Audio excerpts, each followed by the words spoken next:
SP ও জওয়ানদের প্রতি সরকারের সত্যিই কি অমানবিক মুখ?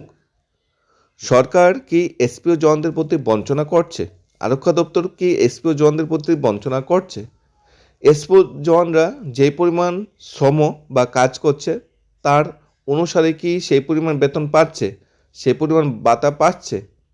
সেই নিয়ে একটা প্রতিবেদন প্রকাশ পেয়েছে, সেটি আমরা আলোচনা করার চেষ্টা করব যে এসপি ও জওয়ানরা কী কী ধরনের কাজ করছে, সেই কাজ অনুসারে সমকাজে সমবেতন পাচ্ছে না কেন, কোথায় বাধা সৃষ্টি হচ্ছে, হাইকোর্টের রায় কি পুরোটাই কার্যকর হয়েছে, হাইকোর্ট কি কোনোভাবে এসপি ও জওয়ানদের নিয়মিত কোনো রায় দিয়েছিল, সেটাও আমরা জানার চেষ্টা করব। এসপি ও জওয়ানরা বর্তমানে আরক্ষা দপ্তর পরিচালনার জন্য প্রথম সারিতে কাজ করছে, গ্রাউন্ড লেভেলে ত্রিপুরায় এসপি ও জওয়ানরা কাজ করছে। সংখ্যাটাও কিন্তু কম নয় এসপি ও জওয়ানদের, প্রায় ৩,৭৭৩ এসপি ও জওয়ান বর্তমানে ত্রিপুরা সরকারের অধীনে কাজ করছে, যারা বেতন মাসে পাচ্ছে 11,850 টাকা। এই বেতনে কিন্তু তাদের সন্তুষ্ট থাকতে হচ্ছে।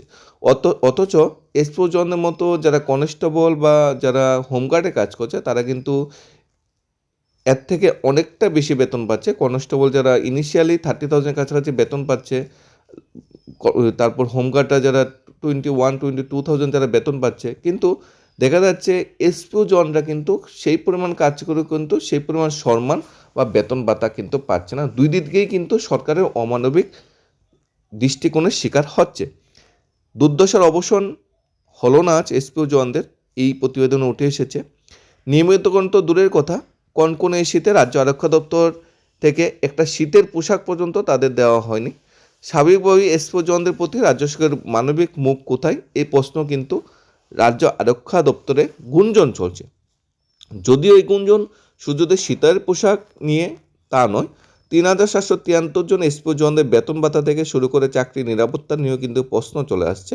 কেননা একটা সময় উগ্রবাদী সমস্যা চলাকালে মাত্র ১৫০০ টাকা মাসিক ভাতা নিয়োগ করা হয়েছিল এসপি জওয়ানদের। এখন একজন স্থায়ী পুলিশ কর্মীর চেয়েও একজন এসপি জওয়ান অনেকটা বেশি কাজ করে, কিন্তু মাসের শেষে আজও তাদেরকে 11,850 টাকা বেতনে সন্তুষ্ট থাকতে হচ্ছে। তাও এই পরিমাণ বেতন পেতে তাদেরকে আদালত পর্যন্ত দৌড়চাপ করতে হয়েছে। একজন রেগুলার পুলিশ কর্মীর চেয়ে বেশি কাজ করার পরও এসপি জওয়ানদের ভাগ্যের চাকা কিন্তু থামছে না, ভাগ্যের চাকা কিন্তু সেই থমকেই আছে। এই মুহূর্তে গোটা রাজ্যে এসপি জওয়ানদের সার্বিক অবস্থা সম্পর্কে তথ্য পরিসংখ্যান তুলে ধরা মুশকিল, কিন্তু ধলাই জেলায় লংতরে মহকুমা কর্তব্যরত এসপি জওয়ানদের বিপন্ন জীবনের এক খণ্ডচিত্র তুলে ধরা হলো।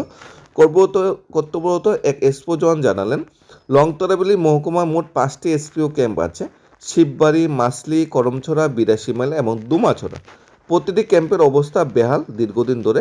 বৃষ্টি হলে ক্যাম্পে জল পড়ে, ক্যাম্পের ঘরগুলির হাল এতই খারাপ যে আচমকা কোনো কারণে জ্বর হলে ক্যাম্পের ছানি উড়িয়ে নিয়ে যেতে পারে। তবে করমছড়া, মাসলি ক্যাম্পের অবস্থা আরও বেহাল। করমছড়া ক্যাম্পে এসপি জওয়ানদের জন্য একটা শৌচাগার পর্যন্ত নেই। প্রাকৃতিক কাজকর্মের জন্য ক্যাম্পের জওয়ানদের জঙ্গলে যেতে হয়।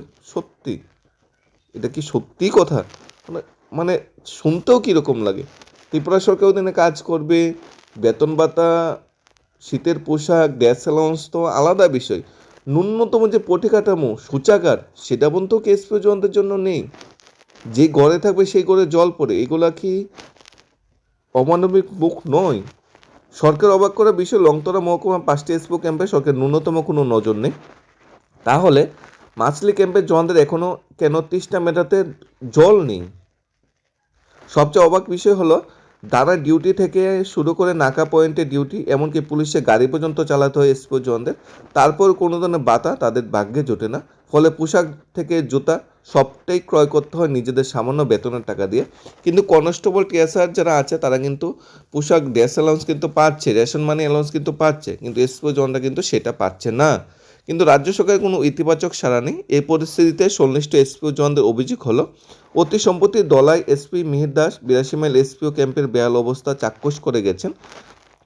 যাওয়ার সময় ক্যাম্পের বেহাল অবস্থার সঙ্গে পুরো তথ্য সংগ্রহ করে নিয়ে যান, কিন্তু আজ পর্যন্ত সরকারি কোনো ইতিবাচক পদক্ষেপ কিন্তু নেই। অর্থাৎ ডিস্ট্রিক্টের এসপি মিহির দাস উনি গিয়ে নিজের চোখে পুরো ব্যাপারটা দেখেছে, তারপরেও কিন্তু পদক্ষেপ কিন্তু এখন পর্যন্ত নেই।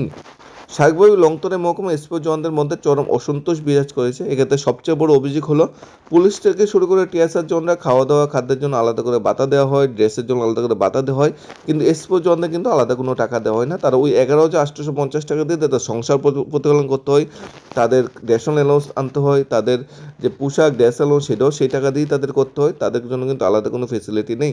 তারপরেও যা টাকা বেঁচে থাকে তা পরিবারের জন্য পাঠায়। জানা গেছে আজ লংতরে মহকুমা এমন কয়েকটা থানা রয়েছে যেখানে এসপি জওয়ানদের ছাড়া কার্যত অচল হয়ে পড়বে, কিন্তু রাজ্য সরকারের তরফ থেকে এই বিষয়ে কোনো শোকতাপ নেই। স্বাভাবিকভাবেই এসপি জওয়ানদের মধ্যে অসন্তুষ্ট ক্রমশ বাড়ছে। এই পরিস্থিতিতে ফের আন্দোলনের প্রস্তুতি নিচ্ছে এসপি জওয়ানরা। তবে অনেকে হয়তো হাইকোর্টে কেসও করতে পারে। তবে এবার শুধু এসপি জওয়ান নয়, তাদের পরিবারের সদস্যরাও সে আন্দোলনে সামিল হবে বলে জানা গিয়েছে। আজ এমনই আভাস মিলেছে এসপি জওয়ানদের তরফ থেকে। দাবি এসপি জওয়ানদের নিয়মিত করতে হবে, রেগুলার পুলিশ কর্মীদের মতো বেতন ভাতা দিতে হবে। এক্ষেত্রে এসপি জওয়ানরা অভিযোগ তুলেছে রাজ্য সরকার আদালতের রায় পর্যন্ত মানছে না। এখন আদালতে যেটা এসপি জওয়ানরা কেস করেছিল, এক দুজন কেস করেনি, হাজার উপর এসপি জওয়ানরা কেস করেছিল আদালতে যে কেসের বিষয়টা সেটা ছিল নিয়মিতকরণের বিষয় ছিল। আদালতে যেটা কেস করেছিল, আদালতে কিন্তু নিয়মিতকরণের কোনো রায় দেয়নি। আদালত থেকে বলা হয়েছিল একদম হোমগার্ড যারা 18 থেকে 20,000 বেতন পাচ্ছে, ত্রিপুরা অধীনে একজন ডিআরডব্লিউ গুডডি কর্মচারী যারা 12-13 হাজার টাকা বেতন পাচ্ছে, একটা প্রাইভেট সংস্থা একটা সিকিউরিটি গার্ড যারা 12-13 হাজার টাকা বেতন পাচ্ছে, সেখানে এসপি জওয়ানরা এত স্বল্প বেতনে কীভাবে চলবে, 7,000 টাকা 8,000 বেতনে কীভাবে চলবে, তাদের বেতন ভাতা বৃদ্ধি করা হয়। তখন সরকার তড়িঘড়ি করে হাইকোর্টের রায় মেনে মন্ত্রিসভার বৈঠক বসিয়ে বেতন 12,000 টাকা করেছিল। যদিও সরকার যদি তখন চাইতো বেতন 12,000 টাকা জায়গায় 18-20,000 করা যেত, কিন্তু সেটা করেনি। সেটাই হাইকোর্টের রায়। হাইকোর্টে কোনোভাবেই নিয়মিত কোনো রায় দেয়নি। হাইকোর্ট কোনোভাবেই বলেনি যে তাদের নিয়মিতকরণ করতে হবে, কিন্তু তাদের বেতন ভাতা বৃদ্ধি করার জন্য সরকারকে কিন্তু মানে বলেছিল, সরকারকে অর্ডার দিয়েছিল। সরকার সেই হারে বেতন ভাতা বৃদ্ধি করেছে, কিন্তু বেতন ভাতা বৃদ্ধি পরিমাণটা কিন্তু অনেকটা কম। এরপরও যদি ন্যূনতম পরিকাঠামো, যদি শৌচাগার, জলের ব্যবস্থা, ক্যাম্পের থাকার যে ব্যবস্থা সেটা যদি ঠিকঠাক থাকতো, ড্রেস অ্যালাউন্স, রেশন অ্যালাউন্স যদি দেওয়া হতো, তারপরেও সেই বেতনে অনেকটা চলে যেত। কারণ নিজের খরচ চালিয়ে, নিজের ড্রেস অ্যালাউন্স, অন্যান্য খরচগুলো চালিয়ে তারপরে পরিবারে টাকা পাঠিয়ে পরিবারের সেবা যত্ন করাটা অনেকটা মুশকিল হয়ে যাচ্ছে এই স্বল্প বেতনে বর্তমান দ্রব্যমূল্যের বাজারে। কারণ সেম কাজ করার জন্য কনস্টেবল বা হোমগার্ড কর্মচারী কিন্তু আর অনেকটা বেশি বেতন পাচ্ছে।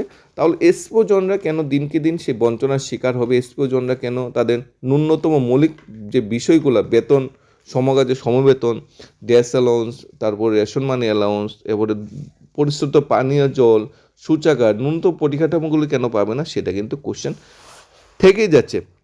এই প্রতিবেদনটা প্রকাশ পেয়েছে প্রতিবাদী কলম পত্রিকায়। প্রতিবাদী কলম পত্রিকাকে আমরা ধন্যবাদ জানাচ্ছি। এসপি জওয়ানদের এই বঞ্চনা, এই যে অবস্থা, সেটা প্রথম সারিতে তুলে ধরার জন্য।